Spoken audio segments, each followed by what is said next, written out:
Hello students, welcome to this video. जैसा कि आप जानते हैं, हमने chapter number 14 natural resources start किया हुआ है, जिसके अंदर हम पढ़ चुके हैं आपके नेचुरल रिसोर्सेज होते क्या हैं, इसके क्या क्या अर्थ के ऊपर आपके अलग अलग रिसोर्सेज प्रेजेंट हैं। फिर उसके बाद हमने बायोस्फीयर के बारे में पढ़ा, इसके अंदर एबायोटिक और एबायोटिक कंपोनेंट्स क्या हैं। तो हमने एबायोटिक कंपोनेंट से स्टार्ट किया था, जिसमें एयर, वाटर और सोयल होते हैं। और आपको पता है बायोटिक मतलब लिविंग, इसके अंदर आपके प्लांट और एनिमल आते हैं। एयर के बारे में हमने स्टडी किया था, एटमॉस्फेयर का रोल क्या होता है और इसके अंदर विंड कैसे बनती है। तो आज के इस वीडियो में हम रेन के बारे में पढ़ेंगे। देखिए, rain is found by evaporation and condensation of water through water cycle in distribution of water take place. देखिए, आपको पता है कि बारिश कैसे होती है। आपने छोटी क्लास में पढ़ा होगा कि भाई नीचे जब पानी खड़ा होता है तो ऊपर से सूरज की किरणें गिरती हैं तो ये पानी गर्म होकर ऊपर उठता है। इसका हम इवेपोरेशन कहते हैं। ऊपर जा कर के जो क्लाउड होता है, जो बादल होता है, वो बहुत ही ठंडे एरिया में होता है, तो वो ठंडे होते हैं। तो आप यहाँ से जब वो गर्म बूंदें वाष्प बनकर ऊपर उड़ती हैं तो वो उस बादल पर टकराती है और वहाँ पर वो इकट्ठी हो जाते हैं। इसको कहते हैं कंडेंसेशन। और जब इनका ज़्यादा वेट हो जाता है तो फिर से वो नीचे बारिश के रूप में गिरते हैं। तो ये आपका बारिश का कॉन्सेप्ट है कि भी कैसे होता है। तो एक वाटर साइकिल है, एक जल चक्र है, आपने पढ़ा होगा छोटी क्लासेस में। तो वाटर साइकिल के अंदर जैसे कि यहाँ से अर्थ के सरफेस पे जो वाटर वो उड़ करके हवा के अंदर बादल के पास गया, बादल के ऊपर फिर से वो पानी गिरा और फिर से इस अर्थ के ऊपर आ गया। तो एक साइकिल बना हुआ है, इसको हम वाटर साइकिल कहते हैं। देखिए, rain is very important because it carries out all the agriculture processes in the plants. तो रेन बहुत इंपॉर्टेंट, आपको पता है बारिश बहुत ही इम्पोर्टेंट है। तो जितने भी एग्रीकल्चर प्रैक्टिसेज होती हैं उसके अंदर ये बहुत इंपॉर्टेंट रोल करती है। इसके बिना आपकी एग्रीकल्चर पॉसिबल नहीं है। So we should conserve rain by contracting dams and pools. तो हमें क्या करना है, जो बारिश का पानी होता है उसको बचाना चाहिए, बांध बना करके और तालाब जोहड़ बना करके। तो क्योंकि बारिश का पानी आपका बहुत ज़्यादा मात्रा में वेस्ट होता है, जब भी बारिश होती है तो आपको पता है वो वेस्ट ही होता है सबसे ज़्यादा पानी। तो इसको हमें कंजर्व करना चाहिए, क्योंकि जैसे हमने पहले पढ़ा था, कुछ एक ऐसे रिसोर्सेज हैं हमारे अर्थ के ऊपर जिनके द्वारा लाइफ पॉसिबल है, और उसी रिसोर्स में से ये रेन जो है बहुत इम्पोर्टेंट चीज़ है। तो इसके वाटर को हमें वेस्ट नहीं करना चाहिए और इसका कंजर्वेशन करना चाहिए। अगला देखिए आपका एयर पोल्यूशन। एयर पोल्यूशन का मतलब क्या होता है, जो हमने अभी एयर पढ़ा कि भाई हमारे अर्थ के ऊपर एटमॉस्फेयर प्रेजेंट होता है। उस एटमॉस्फेयर के अंदर अलग अलग गैसेज हैं, उनका अलग अलग पोर्शन प्रेजेंट होता है।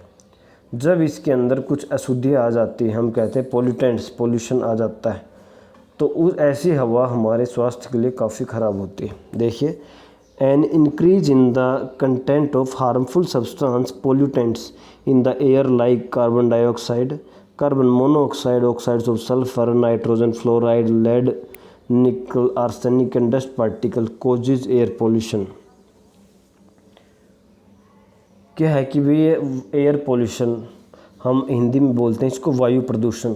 तो एयर पोल्यूशन होता कैसे है कि बहुत सारी अशुद्धियाँ, बहुत सारे इम्प्योरिटीज़ या बहुत सारे हार्मफुल सब्सटेंस अगर हवा के अंदर मिक्स हो जाते हैं। जैसे कि हार्मफुल सब्सटेंस कौन से हैं, जैसे कि आपका कार्बन डाइऑक्साइड अगर बढ़ जाती है, कार्बन मोनोऑक्साइड अगर बढ़ जाती है, ऑक्साइड्स ऑफ सल्फ़र बढ़ जाते हैं, उसके बाद नाइट्रोजन फ्लोराइड अगर वो बढ़ जाता है, उसके बाद लेड हो गया, निकल हो गया, आर्सेनिक और डस्ट पार्टिकल। तो ये सब क्या है, हार्मफुल सब्सटेंस हैं।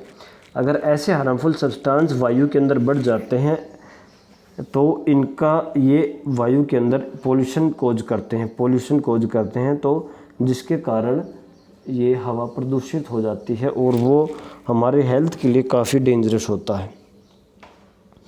तो इन हार्मफुल सब्सटेंस को हम कहते हैं पोल्यूटेंट्स। तो आपसे क्वेश्चन पूछा जाए व्हाट इज़ पोल्यूटेंट्स, तो these are the substances which cause air pollution. अब अगर आपसे पूछा जाए इसके एग्जाम्पल क्या होते हैं, तो इसके example carbon dioxide, carbon monoxide, oxides of sulphur, nitrogen, lead, arsenic, dust particles होते हैं। देखिए, तो अब एयर पोल्यूशन करता क्या है, क्यों ख़तरनाक है। तो अगर इंसान की बात किया जाए, ह्यूमन बींग्स की बात किया जाए, तो respiratory and renal problems, high blood pressure, I irritation and cancer, तो ये सब डिजीज़ कोज करता है ह्यूमन बींग्स के अंदर। रेस्पिरेटरी मतलब सांस से संबंधित बीमारियों को पैदा करेगा। रीनल प्रॉब्लम्स, किडनीज से संबंधित बीमारियों को पैदा करता है। हाई ब्लड प्रेशर बनता है, आँखों की दिक्कत होती है, और कैंसर तक भी आपका एयर पोल्यूशन से होता है। अब देखिए प्लांट्स की अगर बात करें तो प्लांट्स के अंदर रिड्यूस्ड ग्रोथ, प्लांट की ग्रोथ को कम करता है, रोकता है। डीजनरेशन ऑफ क्लोरोफिल, आपको पता है प्लांट्स के अंदर जो प्लांट सेल होता है इसके क्लोरोप्लास्ट के अंदर क्लोरोफिल होता है, जिसके कारण प्लांट फोटोसिंथेसिस करता है। तो यदि वो एयर पोल्यूशन वाले एरिया के अंदर वो प्लांट प्रेजेंट है तो उसके अंदर वो क्लोरोफिल जो है वो डीजनरेट होना स्टार्ट हो जाएगा, मतलब वो ख़त्म होना शुरू हो जाएगा अपने आप ही। मोटलिंग करता है, जैसे कि कुछ जो पत्ते होते हैं पत्तों के ऊपर कुछ दाग धब्बे डाल देता है, कुछ येलो पैच डाल सकता है। तो ये सब आपके हार्मफुल इफ़ेक्ट्स हैं एयर पोल्यूशन के। अब एक और टॉपिक आपका एसिड रेन। देखिए एसिड रेन क्या होता है, जो आप सुनते होंगे तो आपको दिमाग में आता होगा कि भाई एसिड की बारिश होती है, तो ऐसा नहीं है। देखिए जब हम अपने फॉसिल फ्यूल्स को बर्न करते हैं जैसे कि, तो बहुत सारी जो गैसेज है, जो हार्मफुल गैसेज है वो निकलती हैं। When fossil fuels are burn, जैसे कि पेट्रोल हो गया या फॉसिल फ्यूल्स जो कोई भी हो गया, डीजल हो गया, जब ये जलते हैं तो इससे बहुत सारी गैसेज निकलती हैं, जैसे कि सल्फ़र डाइऑक्साइड हो गया, नाइट्रोजन डाइऑक्साइड हो गया, वो रिलीज होती है एटमॉस्फेयर के अंदर। वो क्या करती हैं, ये जो गैसेज हैं वो वाटर के अंदर डिजोल्व होकर नाइट्रिक एसिड और सल्फ्यूरिक एसिड बना सकती हैं। देखिए अब कोई मान लीजिए ऐसा एरिया है जहाँ पर इनकी मात्रा, ये नाइट्रोजन डाइऑक्साइड और सल्फ़र डाइऑक्साइड की मात्रा बहुत ज़्यादा है। अगर ऐसे एरिया के अंदर बारिश हो जाती है तो उस एनवायरनमेंट में के अंदर ये गैसेज प्रेजेंट हैं, तो वो उस वाटर के साथ मिल करके एसिड बना लेती हैं। उसको कहते हैं nitric acid. Nitrogen dioxide nitric acid बनाएगी वाटर के साथ मिल करके, और सल्फ़र डाइऑक्साइड वाटर के साथ मिल करके सल्फ्यूरिक एसिड बनाएगी। तो जब वो बारिश गिरती है तो वो गिरते टाइम वो बूंदों के साथ मिक्स होकर वो एसिड बना लेती है, और जो वो बूंदें हैं वो एसिड के रूप में गिरती हैं, इसीलिए हम इसको कह रहे हैं एसिड रेन। देखिए डायग्राम में आपको साफ साफ दिख सकता है। ये जो इंडस्ट्रीज हैं, इंडस्ट्रीज से ये जो गैसेज हैं, जो हार्मफुल गैसेज हैं जो एनवायरनमेंट में रिलीज हो रही हैं, जैसे कि सल्फ़र डाइऑक्साइड हो गया और नाइट्रोजन डाइऑक्साइड हो गया, ये सब रिलीज हो रही है।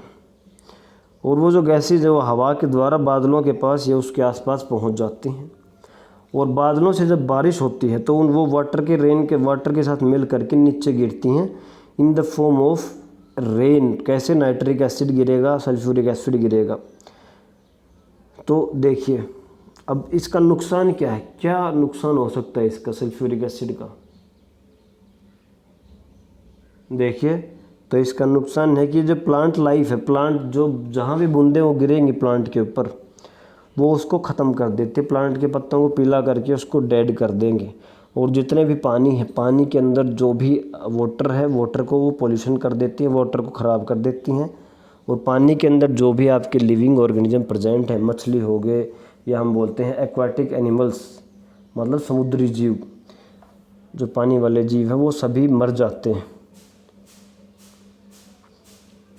देखिए लिखा हुआ है साफ साफ, acid rain kills plant life, pollutant reverse and stream. तो ये जो प्लांट के जो भी प्लांट्स प्रेजेंट हैं उनको किल करता है, साथ में ही ये नदियाँ और समुद्र को भी पोल्यूशन करता है। नेक्स्ट वीडियो में हम स्टडी करेंगे ग्रीन हाउस इफ़ेक्ट के बारे में और ओजोन डिप्लीशन के बारे में कि भी कैसे आपकी ओजोन डिप्लीशन हो रही है।